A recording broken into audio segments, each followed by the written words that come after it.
G'day, Bomber here. We're up at Lake Eucumbene and we're about to take off. We've had an awesome few days up here fishing for trout.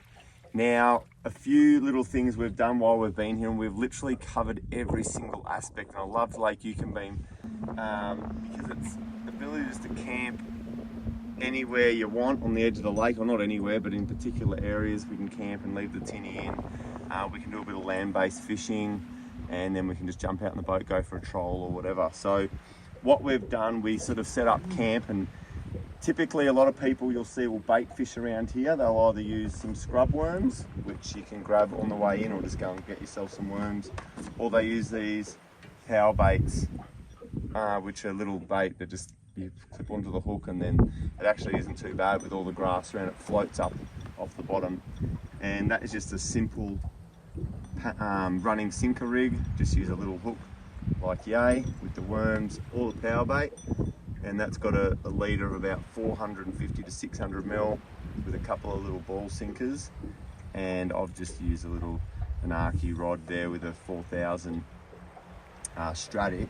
Mind you, we are on the trip, so we have got to use different bits of gear for different aspects of fishing. But these will typically, and you'll see this commonly around the lake where people are camping. There's a whole bunch of guys over there are camping, and they have the little bells, and those little bells just clip onto the end of the rod tip like that, and everyone loves their little bell fishing. And we've got little rod holders along the beach, so the bank, so you can just hear them.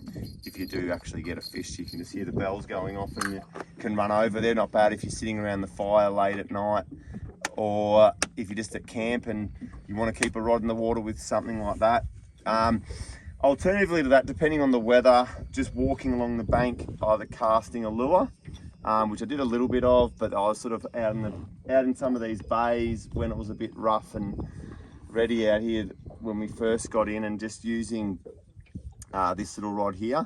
Now, I do like this rod because it is a little bit longer than what I was typically using in the creeks. It's 6'10", the X-Bride, and I've just got that with some 6-pound mono on a little 2500 Vanford, and I was using this little Tassie Devil. So I like the Tassie Devils in the lake because you can cast them a long way, but you can also then just troll them up pretty quickly. If you just want to cruise back from the other side of the bay, just chuck it at the back, put it into the rod holder like so, and you can just leave that guy sitting out the back trolling along, doing its job. And during the day we did do a little bit of trolling because the sun came out for a couple of the days, and we went for a bit of a cruise all around the lake, and we used this rod as well. This is a bit of an elaborate sort of, you think you're bill fishing nearly, with Ford fenders, cowbells, whatever you want to sort of call these teasers. And then again, off the back of that is a bit of an attractor, a Tassie Devil.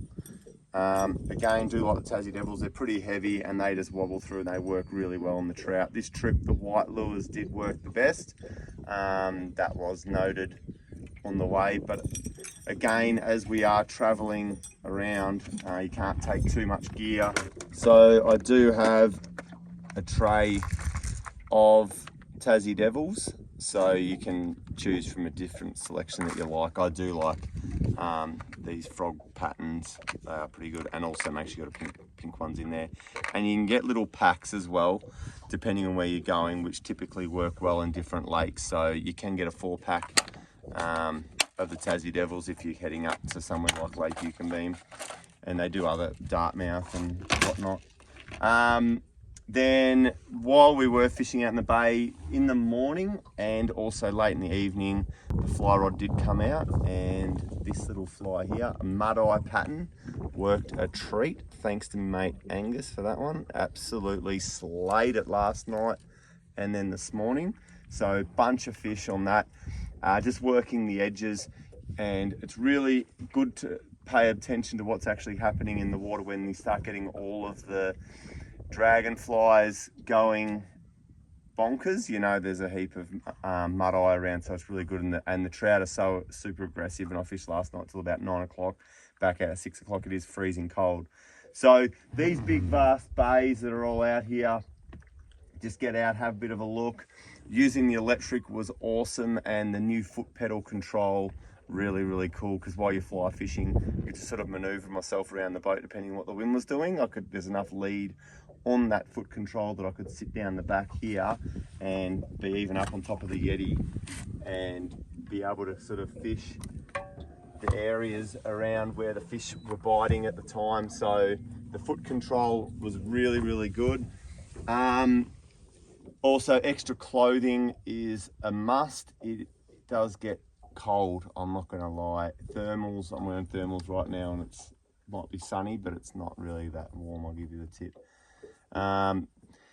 Yeah, so anyway, we've kept a few of the fish because this is like a supermarket, really, you can say, Lake Eucumbene, and for trout, for those people who do fish up here a little bit.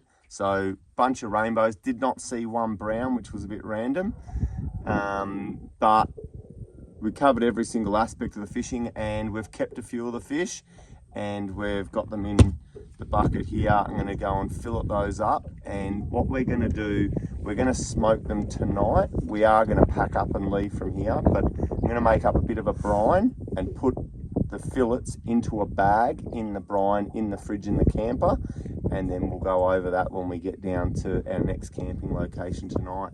But that's a little bit about Lake Eucumbene. Hopefully you got something out of that, and you can see that you can come down here and enjoy what is a really nice part of the world in the Snowy Mountains. Righto, so we've caught a bunch of trout and we're making up a brine now, which we're going to do while we're on the road to our location tonight. Use about half a cup of salt, then about half a cup of brown sugar or more.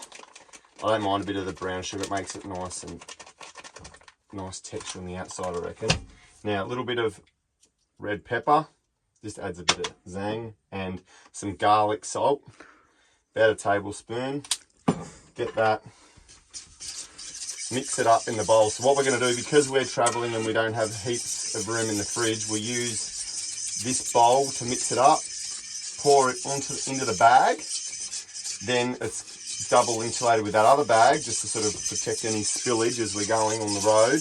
Then we'll pop that into this container and slip it into the little fridge in here, and then by the time we get ready tonight to smoke it, it'll come up a treat.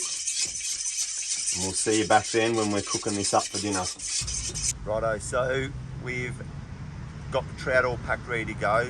So we've had it in the fridge and in the bag with the brine. Then we've dried off that fish and we've prepped it up, and then we've laid them down in the smoker, like so. And now it's just a matter of starting this up. Red hot tip is this gets red hot, so keep it up off the ground. And it's just a matter of starting the metho lighters like this, and then just put down horizontally. It's sort of, that's a light and that one there's not. Just make sure they're lit, and that's good to go. Now it's just a matter of sitting that up on top. Now inside, underneath the tray at the bottom, there is some wood chips, which you'll see that are in there to assist with the flavour as well and the smoking as it goes through. And then what we'll do now is have a couple of beers and just let that do its job. It should be ready in about half an hour. It'll be bon appetit. Righto, so this is good to go. It's all run out, and a bit of a reveal there. And that smells absolutely magnificent. And some of that trout. Quick early tester. Oh, brilliant. I'll serve it up on a bit of a plate. We'll have a proper taste, but that absolutely looks magnificent. Well, this is the moment of truth. Little cracker, bit of smoked trout.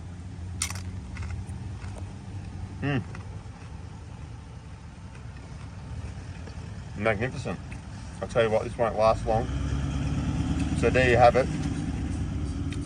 You get some really good quality trout, and I'll tell you what I love when it has a nice perfect orange flesh. It's absolutely beautiful. Pretty simple, easy process. You can smoke a whole bunch of other things in there. But I'll tell you what, I'm going to hook into this and enjoy some fresh smoked trout.